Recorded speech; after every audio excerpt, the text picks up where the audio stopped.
हिमाचल प्रदेश का एक सुंदर और शांत गांव शिवपुर, जहां पर हरी भरी पहाड़ियों पर बसे बहुत से घर थे। उन्हीं घरों में से एक घर अनमोल का भी था।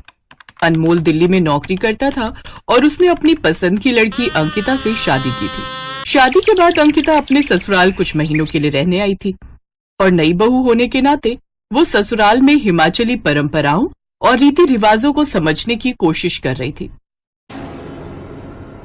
अंकिता बहू, क्या तुम्हें पता है सिड्डू कैसे बनाते हैं?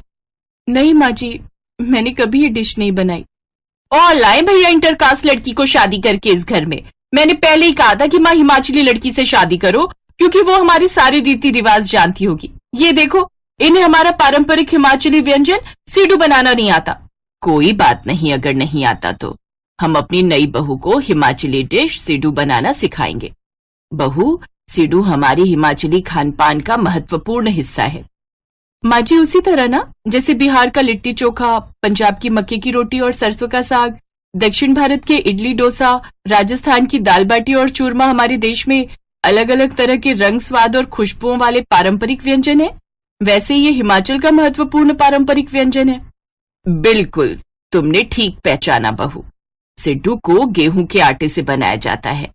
साथ ही आप इसमें मीठा या नमकीन कुछ भी भरावन भर सकते हैं।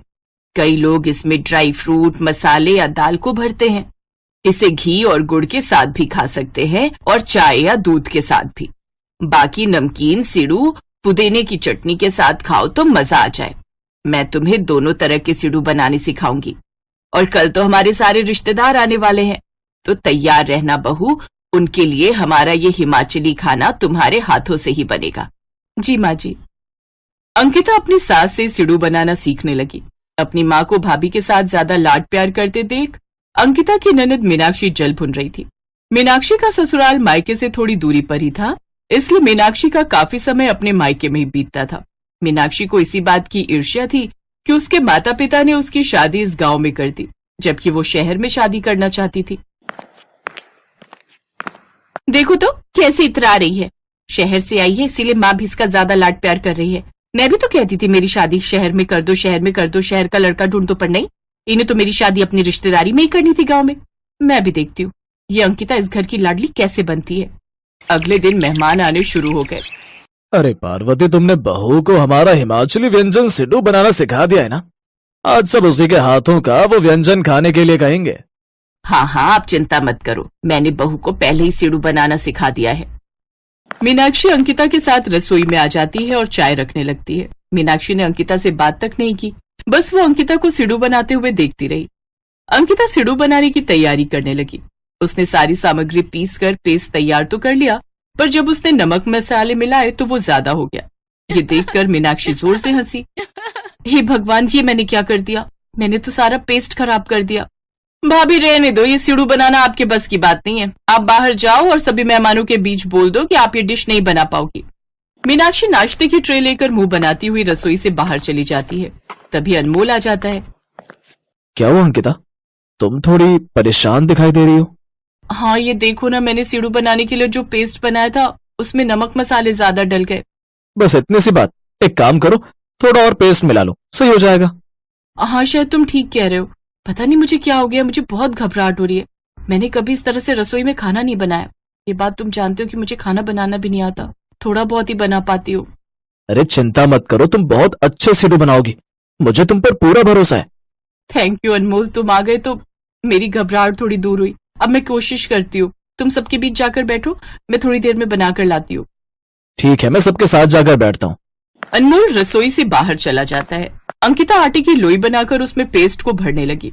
उसने गुजिया के आकार के सिड्डू बना तो लिए, बस उन्हें भाप में पकाना था। अंकिता ने बहुत आराम से स्टीमर में गैस पर सिड्डू पकाने रखे और 2 मिनट के लिए बाहर गई, तो मीनाक्षी ने जानबूझकर स्टीमर को हिला डुला दिया ताकि सारे सिड्डू खराब हो जाएं, और ऐसा ही हुआ। जैसे ही अंकिता ने स्टीमर का ढक्कन उठाया, उसने देखा कि कुछ सिड्डू टूट चुके हैं, कुछ आपस में चिपक गए हैं। लगभग वो डिश खराब ही हो चुकी थी। अंकिता की आंखों में आंसू आ जाते हैं।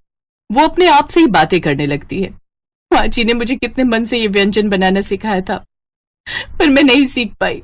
मेरे साथ ही क्यों ऐसा होता है? मैं हमेशा परफेक्ट खाना बनाने में पीछे क्यों रह जाती हूँ? शायद इसकी यही वजह है कि मेरा कोई अपना नहीं था जो मुझे ये सब सिखाता। आज माँ होती, मेरी बड़ी बहन होती तो वो मुझे खाना बनाना सिखाती। मुझे थोड़ी आदत होती रसोई में रहने की। पहले नमक मसाले तेज कर दिया, अब ये सिडू बिल्कुल खराब कर दिए। मैं क्या करूं, मैं ये सब नहीं कर पाऊंगी। बाहर सब मेरे हाथों के बने सिडू खाने का वेट कर रहे हैं। अगर मैं ये बनाकर नहीं ले गई तो माँ जी का बहुत अपमान होगा और उसका कारण मैं बनूंगी। अचानक ही अंकिता बहुत तेज रोने लगी। उसने अपने मुंह पर हाथ रख लिया। मीनाक्षी जो साइड में खड़ी चाय बना रही थी, अब उससे रहा नहीं गया और उसे अपनी गलती पर बहुत पछतावा हुआ कि मैंने क्या कर दिया। मैंने नफरत में आकर अपनी भाभी का दिल दुखा दिया। नहीं, मुझसे बहुत बड़ी गलती हो गई। मुझे भाभी को संभालना होगा, सब कुछ ठीक करना होगा। भाभी चुप हो जाओ, सब ठीक हो जाएगा। मैं आपकी मदद करती हूँ। सॉरी दीदी, मैं ये डिश नहीं बना पा रही हूँ। शायद आप ठीक कह रही थी कि ये सिडू बनाना मेरे बस की बात नहीं है।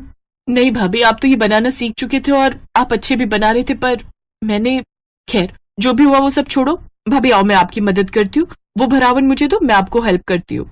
मीनाक्षी को अपनी गलती का एहसास हुआ और उसने एक नंद का फर्ज निभाया और सब कुछ ठीक किया। कुछ ही देर बाद अंकिता ने बहुत ही टेस्टी और बढ़िया सिडू बना लिए। अंकिता के चेहरे पर खुशी की लहर थी। अपनी भाभी के चेहरे पर खुशी देखकर मीनाक्षी भी खुश हो जाती है और वो अपने आप से वादा करती है कि वो अपनी भाभी के साथ कभी भी नफरत नहीं करेगी। हिमाचली प्रमुख व्यंजन सिडू के साथ अंकिता ने और भी बहुत से हिमाचली व्यंजन बनाने सीखे, जिसमें मीनाक्षी ने भी उसका पूरा साथ दिया। हिमाचली पहनावा, हिमाचली रीति रिवाज मीनाक्षी ने अपनी भाभी अंकिता को सिखाए। अब अंकिता भले ही गांव में रहे या फिर शहर में, मीनाक्षी उसके साथ खूब प्यार और मेलजोल के साथ रहती थी।